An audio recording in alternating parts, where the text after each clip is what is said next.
अकोट तालुक्यातील सातपुड्याच्या पायथ्याशी असलेल्या कासोद शिवपूर शिवारात वन्य प्राण्यांनी गोह्याची शिकार केल्याची घटना घडली। त्यामुळे शेतकरी व जनावरे पालकांमध्ये भीतीचे वातावरण निर्माण झाले आहे। कासोद शिवपूर हा भाग व्याघ्र प्रकल्पामध्ये येतो। कासोद शिवपूर शेतशिवारामध्ये वन्य प्राण्यांकडून पाळीव जनावरांच्या शिकारीच्या घटना सतत घडत आहे। शिवपूर शेतशिवारामध्ये नेहमीच वन्य प्राण्यांचा वावर असतो। कासोद शिवपूर शिवारात शेतकरी सुधाकर महल्ले यांची शेती आहे।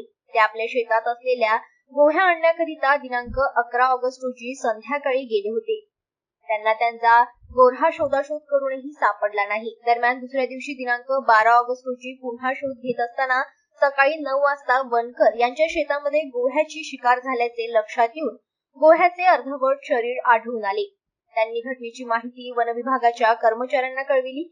त्यावरून वनविभागाने ताबडतोब दखल घेऊन वनरक्षक काळे व वनपाल गायकवाड हे घटनास्थळी पोहोचले व पंचनामा केला। यावेळी सुधाकर महल्ले, अमोल महल्ले, रमेश महल्ले हे हजर होते। वनविभागाचे कर्मचारी यांनी सदर गोह्याची शिकार ही हिंसक वन्य प्राण्यांनी केली आहे असे अहवालात नमूद केले आहे। यावेळी सुधाकर महल्ले, अमोल महल्ले, रमेश महल्ले व परिसरातील शेतकरी हजर झाले होते। पंचनाम्यात संबंधित अधिकाऱ्यांनी ही शिकार हिंसक वन्य प्राण्यांनी केली असून असे नमूद केले। परिसरातील शेतकऱ्यांनी दक्षता घ्यावी अशा सूचना वन अधिकाऱ्यांनी दिलेल्या आहेत। जनमत लाईव्ह न्यूज साठी अकोट मधून देवानंद खिरकर यांची रिपोर्ट।